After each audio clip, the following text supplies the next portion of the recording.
महादेव भाव विभोर हो गए, नेत्र सजल हो गए और कहा, देवी मैं संत वेश बनाकर, अघोरी का वेश बनाकर, बड़ी बड़ी जटाएं, खूब सिर मोर मुकुट और नीचे जटाएं फैलाते हुए, तन पर भस्म रमाए, त्रिपुंड धारण करते हुए, गले में वासुकी की नाग, एक हाथ में डमरू, एक हाथ में त्रिशूल, और साथ में ले लिया काग भुषुंडी। अब काग भुषुंडी को बना दिया छोटा सा बालक। काग भुषुंडी जी छोटे से बालक के रूप में मेरे साथ चले अवध की गलियों में, और जहां जहां अवध के एक एक घर को मैंने देखा कि मानो प्रत्येक नारी को ये प्रतीत हो रहा था कि राम जी को उस नारी ने जन्म दिया। प्रतीत ही नहीं हो रहा था कि राजा दशरथ के महल में राम जी जन्मे हैं। प्रत्येक घर की नारियां यही चर्चा कर रही थी कि देखो राम जी कितने सुंदर हैं, कितने नयन विशाल हैं, नील वर्ण हैं, बाहुबली हैं, भुजा स्वरूप हैं, इतने सुंदर राम। और सुन सुनकर तो देवी हमारा जो मन है वो इतना भाव विभोर हो रहा था कि राम जी को देखूंगा तो वो समय, वो परिस्थिति कैसी होगी, मेरे मन में भाव कैसे उमड़ेंगे।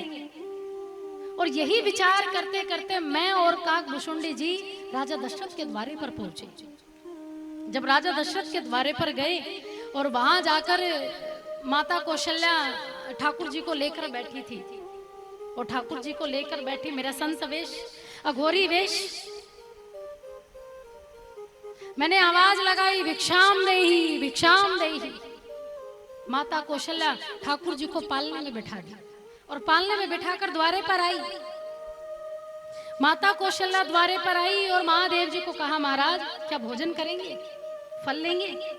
महादेव ने कहा, माता हम भोजन आदि नहीं करना चाहते, बस एक आस है, अपने छोटे से लाला के दर्शन कराओ।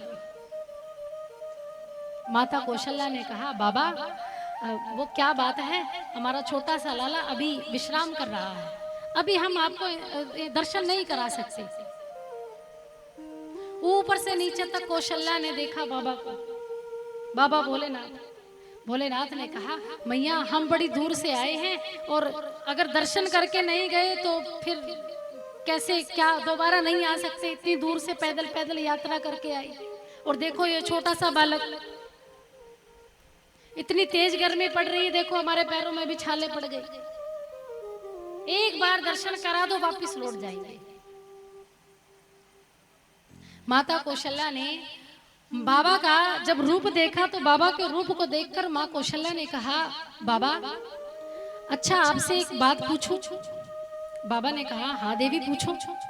बोले, बाबा आपका वेश ही ऐसा है, क्या आपको कोई हाथ वाथ भी देखना आता है?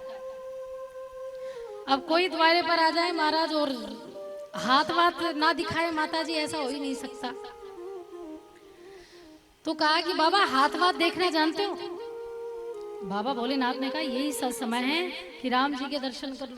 बोले, हाँ हम हाथ वाथ सब विद्याएं जानते, अपने लाला को लेकर आओ, अभी हाथ देखकर बताएंगे कि भविष्य कैसा होगा तुम्हारे लाला का। माता कौशल्या ने कहा, बाबा आप तनिक वृक्ष के नीचे बैठ जाइए, हम अपने लाला को भी लेकर आए। माता कौशल्या गई और पालने से लाला को लेकर आई, यानी प्रभु श्री राम को लेकर आई। और जैसे ही प्रभु श्री राम को लेकर आई और बाबा के हाथ में दे दिया, बाबा भोलेनाथ ने जैसे ही देखा महाराज नेत्र सजल हो गए और रोने लगे। महादेव जी रोने लगे तो माता कौशल्या ने बाबा से पूछा कि बाबा आप रो क्यों रहे हैं, ऐसा क्या मेरे लाला में आपने देख लिया कि आपके नेत्र झरझर आंसू बह रहे हैं? भगवान बाबा ने माता कौशल्या से कहा कि मैया तेरा लाला है ही ऐसा, इसी जो एक पल एक क्षण में निहार लेना तो उसे देखे बगैर रह ही नहीं सकता, इतना सुंदर तेरा लाला है। कहा, बाबा अब दर्शन हो ही गए तो एक बार बस हाथ देखकर बता ही दे कि इसका भविष्य कैसा होगा। ठाकुर जी ने देखा, बाबा ने देखा तो ठाकुर जी का छोटा सा नेक हाथ पकड़ा और अपने हाथ पर रखा।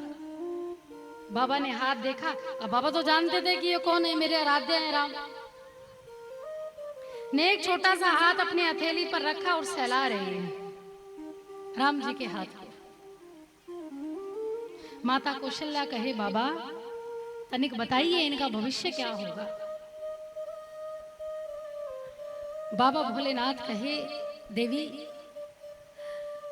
जिसके गुणों का बखान आज तक ब्रह्मा आदि वेद पुराण नहीं कर पाए, उसका बखान मैं किस वाणी से करूंगा। और इसके गुणों का बखान आज तक कोई बड़े बड़े ब्रह्मवेता नहीं कर पाए, महात्मा मुनि संतगण नहीं कर पाए, तो मैं साधारण सा प्राणी कैसे कर पाऊंगा। मैं तो साधारण सा महात्मा हूं। तेरे लाला में तो वो गुण हैं जो इस ब्रह्म के ज्ञानी में भी गुण नहीं है। जो जहां से ज्ञान की शुरुआत हो जाती है वहां तेरे लाला का गुण प्रारंभ हो जाता है। दुनिया का ज्ञान थम जाता है लेकिन तेरे लाला का ज्ञान नहीं थमता। तेरे लाला का ज्ञान चलता ही रहता है। ये पूरी सृष्टि अगर टिकी हुई है तो उस लाला से ही टिकी हुई है। बोलिए सियावर रामचंद्र भगवान की जय हो।